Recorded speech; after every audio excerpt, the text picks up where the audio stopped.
Yo, someone here? Oh shit, there's no power. Coming up in today's episode of The Upload, we're talking about how Bagley managed to conquer London. Pretty much my favourite topic. I could talk for hours about the rise of the AI system. It's easy to forget about its origins. It's so present everywhere we go now. Bagley just kind of blends into the background. Bagley is the service AI that's present in every Optic device. Whether you're using the Optic, Bagley will be there. The AI is streamed to your Optic from Bloom's central command center, and it was first created by Sky Larson, our tech hero, as part of her techno-utopian idea for the world. Why do you think it grew so quickly? In my mind, it's no surprise that Bagley became so popular. It's funny, useful, fast. It's a great companion and really just makes life so much easier. I mean, when you look back at all the service AIs that used to exist, they just can't compete. When you ask Bagley anything, there's a quick answer and loads of information available to you. One day, I let Bagley answer all of my messages for a whole 24 hours and no one even noticed the difference. The other competitors really just couldn't compete with Bagley. Their answers were so much worse, they didn't understand anything, and Bagley pretty much gets everything right first time. Do you have any idea why Bagley really beat all the competition? Well, it's really the data, isn't it? Ever since Broker hooked up with Bloom, that's when things changed. And really, that's not actually that great. Bloom has data on everybody. They collect information about everything you're doing across the web through your Optic headset. Isn't the AI only good because of Bloom's surveillance? Well, I suppose so, but I prefer not to talk about that side of things. Bagley is so special because it's been trained on this huge cache of information. That's how these AI systems work. Or at least used to work. I mean, we don't really know that much about the latest version because there's so much secrecy around the tech. But they're given this huge amount of training data. It's basically a huge database that's used to teach the AI about patterns in behavior. You know, so if you always travel the same way to your house, it can predict when you're going to go and get a self-driving car ready for you before you even ask for it. That's pretty terrifying. In some ways, I don't want this data to drive my life. It understands too much at times. Have you heard some of the rumors around the hacked version of Bagley? I've heard mutterings, yes. I've heard it's been used by DedSec. I wouldn't put it past them. It's pretty well known that they're not fans of Bloom. But the idea of a souped-up version of Bagley, given it's already so intelligent, is a bit terrifying. I wonder what they could actually make it do.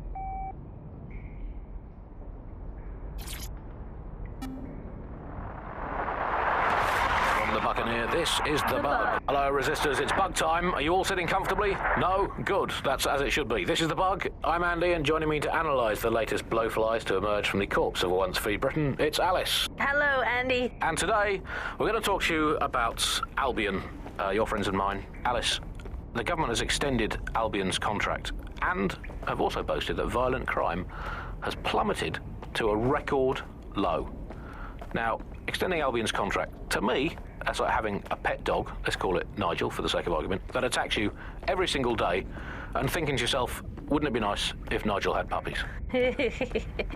That contract has been extended so many times, it's like the neck of a politician that's criticised the government. I'm not sure entirely how those contract extension negotiations went, probably like a footballer. In the old days, I assume Albion's agent was leaking stories to the press about how our favourite private militia was being tapped up by Barcelona or Bayern Munich. The government panics and thinks, well, we better get them signed up before it's too late. But still, violent crime, a record low, although I imagine that probably depends exactly how you count it. If you include violent crime committed by the state, either themselves or via Albion, their chosen violent crime contractors, who provide such a very valuable bargain service of beating people up. Well, those did seem ready to be very useful in our attempts to find Zero Day.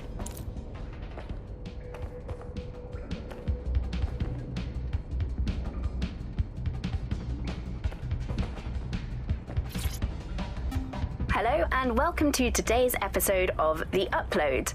We're talking about the Optic and how it's changed our lives.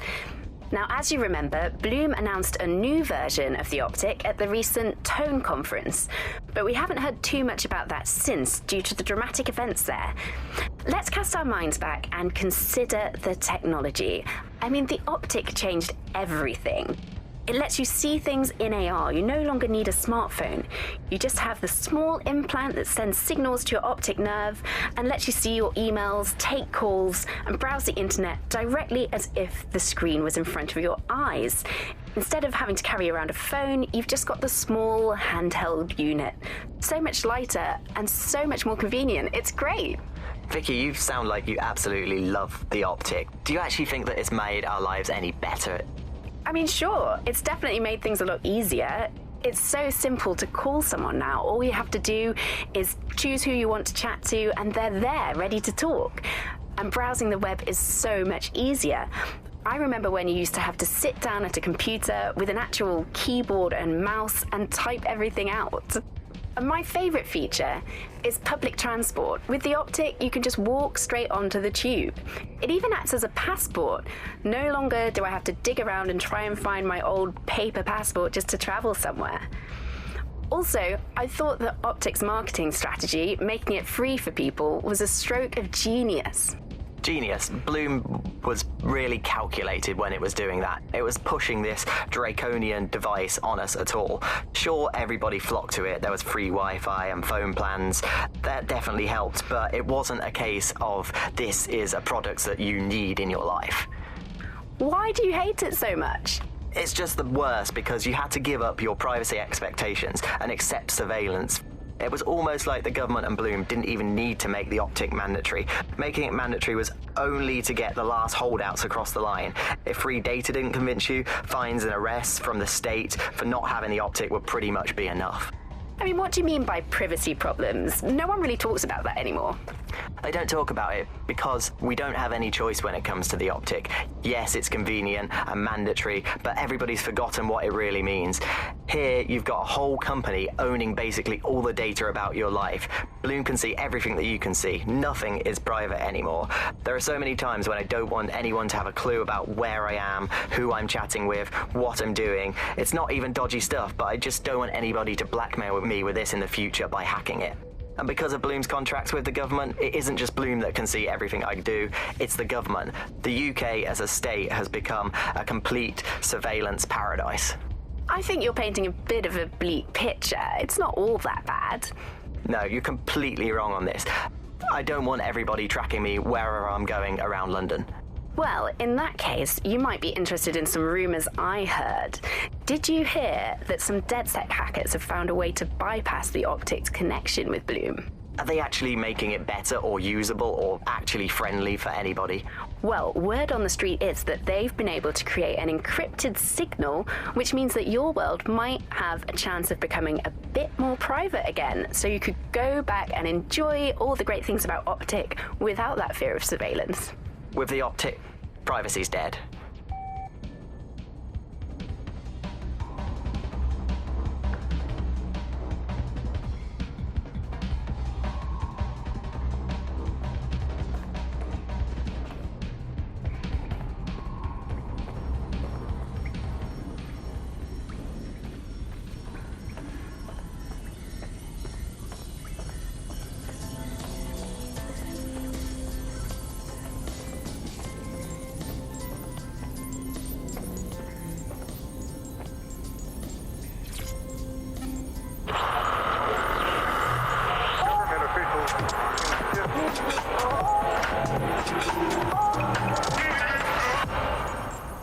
This is London Calling. You're listening to Buccaneer, your pirate podcast source for what they don't want you to know.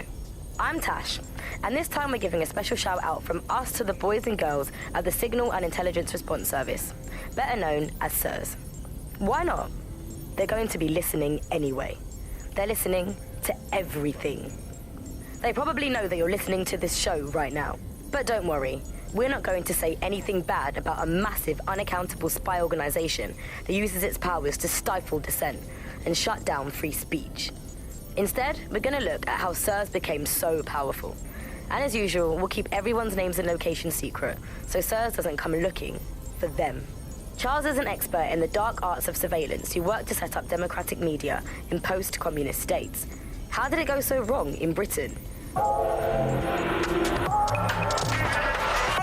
You know, we're looking at all the wrong things when we look at Britain's crisis. There's a lot of concentration on data and how that's been used and manipulated. And what we haven't looked at is the power structures and the profit that lies behind this.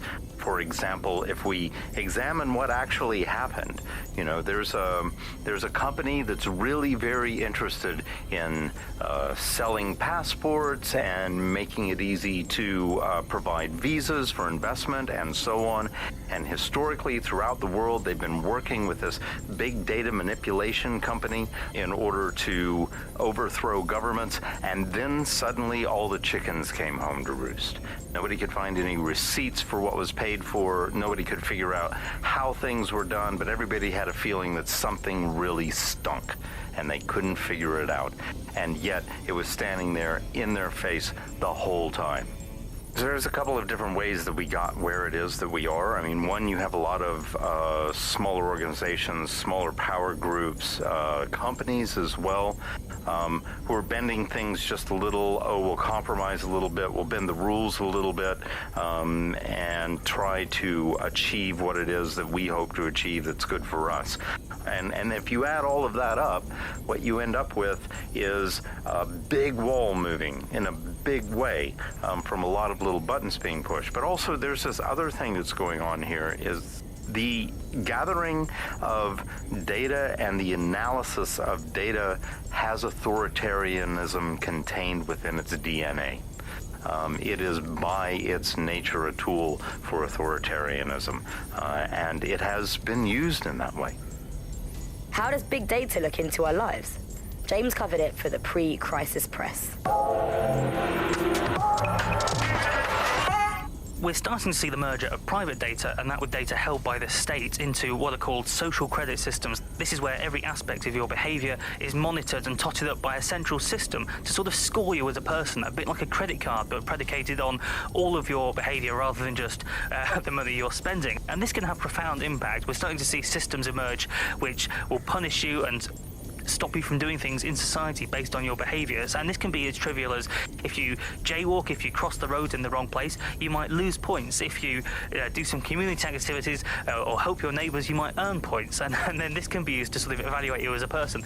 And this could mean, for example, the travel privileges, being able to travel first class, or being denied from travelling first class to not being allowed to travel at all.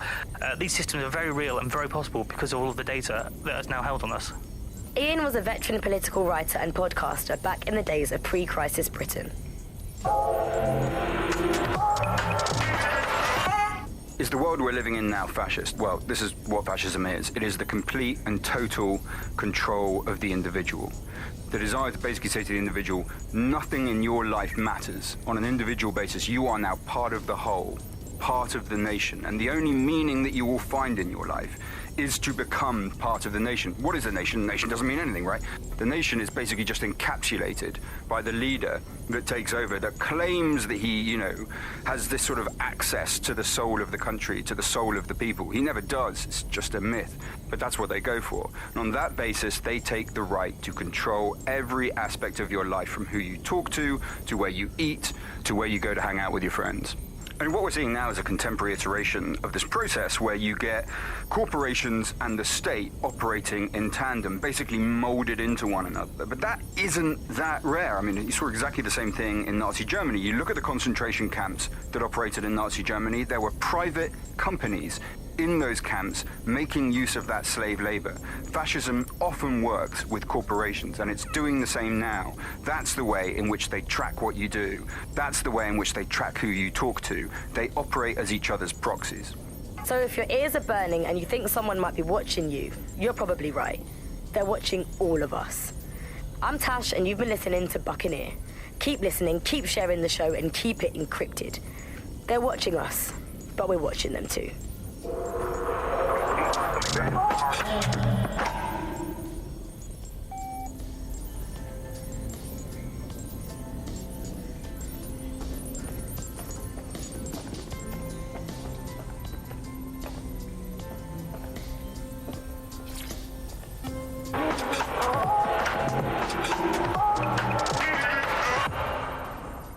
This is London Calling on Buccaneer, your source for what they don't want you to know. In today's world, we've all had to get used to our every move being tracked by the optic on our temples, by the cameras around us, and with every click we make online. Seems like everything we do feeds the big data beast. Why are data giants like Bloom so hungry to get hold of our private information and our metadata? What are they using it for? Will we ever have real private lives again? What is privacy in the digital world? And what happens when capitalism and surveillance become one? As you know, we keep all names confidential on Buccaneer. Speaking from a secure location, here's new technology strategist Charles, who worked all over the world trying to keep democracies strong in the face of the data assault. If you have enough personal data on somebody, you're able to predict what it is that they're going to do. You can tell what they might be passionate about, but mostly you can tell what they fear. And if you can tell what someone fears, then you can manipulate them and you can move them in particular directions. Like, data is collected on citizens in every possible way. Data is collected through surveillance cameras. Data is collected from television sets. Data is collected from voter records. It's collected from how much power do you use in your house and how much water do you use in your house. In pre-crisis Britain, we got really used to all of our services being free. Everything suddenly became free that was digital. But what people forgot is that if you're not paying for it, then you're the product being sold. If technology brings out the worst in capitalism, capitalism brings out the worst in technology. Senior academic Alfie tells us how big business repurposes big data. Historically, what's happened, of course, is that people have traded their privacy for their convenience as smartphones and other kinds of technology came in and became mass-consumed, mass-used items and technological objects. Gradually, people were so attracted to the affordances of these technologies that privacy kind of retreated into the background and into a state we've got now where it's essentially gone.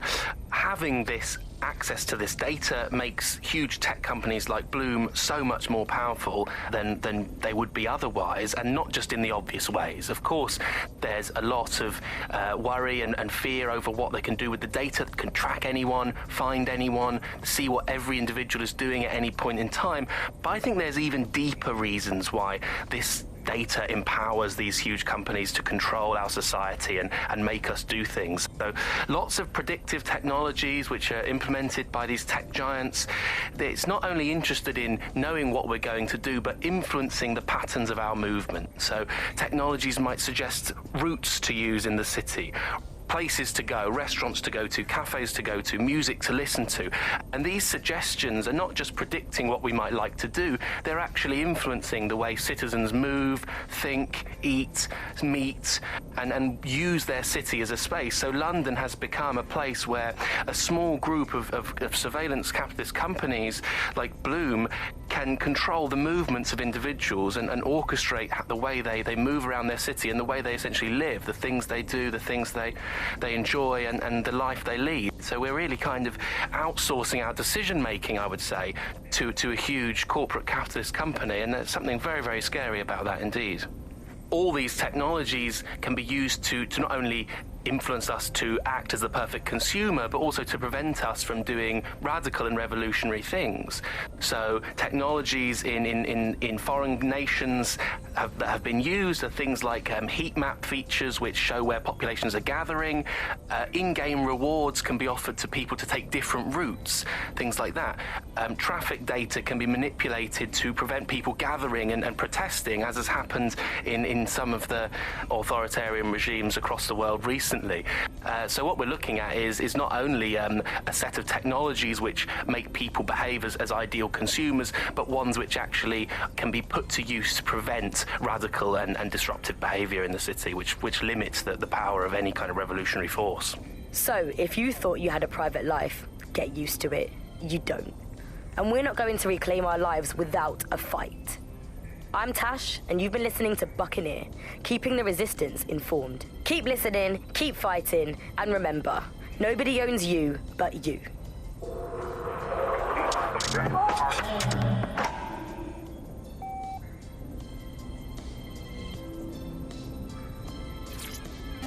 Coming up today on The Upload, we're talking about Sky Larson, the enigmatic founder of Broker Tech. Everyone knows her name, but no one knows too much about her. And we only really see her these days as a hologram. She was pretty young when she launched Broker Tech, the company that is best known for introducing Bagley to the world.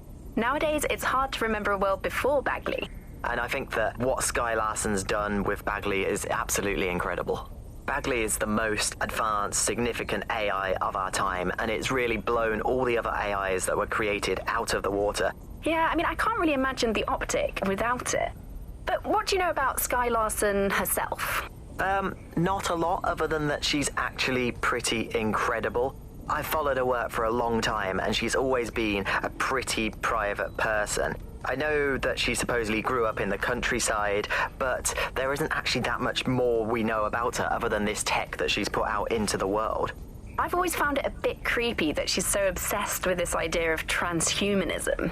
Why wouldn't you be? When you've got a mind as amazing as Sky's, why wouldn't you want to take what you've got and actually augment it by working with technology, by improving your physical self, changing your body and the world around you, implementing more technology to extend your life and really sort of extend human capabilities? You sound pretty much in love with Sky Larson, I have to say. I can't comment on that, but I am a big fan of her work. She's been one of these people that has transformed the world around us, and just watching how her mind works from afar is pretty incredible, because some of what the technology she's introduced has changed how we all live our lives, and Bagley has been this really incredible assistance to humanity as a whole. Did I ever tell you that I actually interviewed Sky Larson once? Really? I thought she never spoke to the media or anything. So this was a long time ago, back in the day when she was a little bit more accessible. And she was one of these people that just had an amazing presence. You were inspired by her very being, and she was just incredibly talented and knowledgeable, and one of possibly the best living people that I've ever met. I'm not sure you're being too objective there. I mean, I imagine she's not very likable as a person. She obviously despises humanity in some way. I think she believes that becoming data is preferable to being human. She's one of these people who's extremely methodical in everything that she does, and she does everything to perfection and really tries to change the world around her and make it a better place for us to live in. If you say so.